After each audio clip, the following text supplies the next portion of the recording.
In this video, I'm going to talk about your first technology project, which is to create a Google Classroom. Google Classroom is one of many different types of learning management systems, LMSs. For example, Schoology is another one, Edmodo is one, Blackboard is one, Canvas is a one, Moodle, I think I already mentioned that. So I was first introduced to learning management systems when I started my PhD program in 2001. And the University of Tennessee was using Blackboard at that time. I was a classroom teacher. I was a high school English teacher, and I loved Blackboard. As someone who is ADD, along with a couple of other learning disabilities that I won't go into here because they're not relevant, but ADD is because it's very difficult for me to stay organized because of the impairment of the executive functioning skills. And I loved Blackboard because everything was organized on Blackboard. And so I thought about, there were other features of it that I liked as well, including, the ability to communicate and with students outside of classroom and to post documents, which again would help. It helped me stay organized as a student, but it also, I thought this could help me stay organized as a teacher. Of course, at that time in K-12, there were no learning management system. We were still recording our grades in gradebook, the old red gradebook. There was no Infinite Campus at that time. So I was very disappointed that I loved this tool, thought it would be beneficial for me and my students and parents, but I didn't have access to it. So I went to a conference as part of my program in Arizona, and I was volunteering because if you volunteer, then they gave you a discount on your registration. And while I was volunteering, I was talking to another grad student who was there, and he was presenting like I was. He was presenting on weblogs, and so we talked about weblogs, and afterwards I went and looked at him, and I thought, hey, I can turn this into a learning management system. I can turn this into a Blackboard. And I did. And starting in 2004, I started using EduBlogs to function as a course management system. I had a page for my assignments, I had a page for students to ask questions, and I had another page with like my daily agenda, and it was wonderful. And it was wonderful because here are the benefits when you think about why you want to use a learning management system. And of course, if you're in Jefferson County, and probably moving forward in any system, you're going to be required to use one. Now, you're only required to use one in Jefferson County now because of NTI. Prior to that, you did not have to. But I would not be surprised if that doesn't become a norm. But here's the benefits. Okay, one, as I already mentioned, is organization. And that organization is not only going to help you, but it's going to help your students who have learning disabilities like ADD.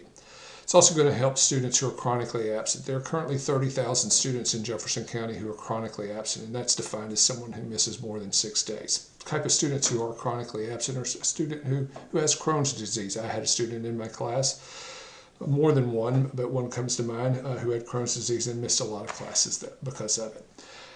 And when you have a learning management system that has your agenda each day, your assignments each day, then students don't have to come back to class behind. They can do that work at home if they're unable to come to school for some reason that maybe is not going to prevent them from doing the work, but just prevent them from coming to school. The idea of 504s come to mind here. So you're helping those students to not fall behind. You're communicating with parents, and you're helping parents become allies because you're posting that information in there. They're not in the dark. They can go every day and see what the student is supposed to be doing, what their assignments are. Even for great students, like my daughter, occasionally they can't remember what they were supposed to do. They didn't write it down in their agenda,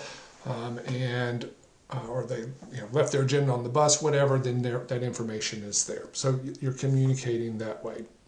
So there are many, many benefits to centralizing your instruction online, which provides anywhere access to your course materials. And it's only going to benefit you as well, because you're never going to have a problem with the student writing an assignment to the student who was absent yesterday. What you're going to have a problem with is assigning a student, remembering what you assigned for the student who comes in and who's been missing for 2 weeks, right? And if you have it all online, then you can just go back, copy what is on your Google page, your Google Classroom page, paste it into a Word document, or better yet, just say, go look at it, on our Google Classroom. So those are just some of the benefits of why we're going to want to use a Google Classroom in our classroom or whatever the LMS may be. There are many other ones. Those are just few, and I'm going to challenge you this week to think about what are some of those other benefits to using a course learning management system in your classroom. So for this assignment, we've got 3 parts. And all of the assignments, the technology assignments, will have 3 parts. The first part is where you're going to create a Google Classroom. And I've used lots of different tools for this. As is listed there, but because of JCPS's commitment to Google Classroom, because it's free, which helps to overcome the barrier of access and cost, we are going to do only Google Classrooms this year. And so you're going to create a Google Classroom, and you're going to, on that Google Classroom, complete these tasks. So you're going to change the theme, you're going to place an image, okay, and so forth. I don't need to read all of them, you can see them. You're going to add me as a co-teacher. You're going to submit the, you're going to add me as a co-teacher, submit the link to the Google Classroom, to the Google document that you create actually in part 3. No, I'm sorry, in part 2. Okay, next in part 2, you're going to create a Google document, and you're going to address each of these prompts as it relates to your LMS. So what's the connection to TPAC? What's the connection to SAMR? What ISTE standards for teachers and students? You can pick 14 or 16 applies to the use of this. And you're going to submit this link to this Google document using the link that's at the top of the Moodle page. The third part of it is, I want you to demonstrate using Screencastify, because Screencastify is one of the 4 major technologies that JCPS has adopted as part of their NTI approach. You would use Screencastify in your NTI, your non-traditional instructional classroom, to make videos, instructional videos for your students. And so for this, what you're going to do is you're going to create a video demonstrating that you've accomplished each one of these tasks. So essentially all you're going to do is you're going to open up your Google page, you're going to open up your Google Classroom, and you're going to say, here's where I changed my theme, here's where I added an image, okay, here's where I've changed the name. So you get the idea. And you're just going to show me where you've done each one of these. And you're going to put a link to that at the top of the document that you created in part 2, okay? In addition to that, make sure your name and other relevant course information is at the top, just like is expected in any college level assignment. Also, make sure that you have set your Google document so that I can edit it. Points will be deducted for failure to do either of those.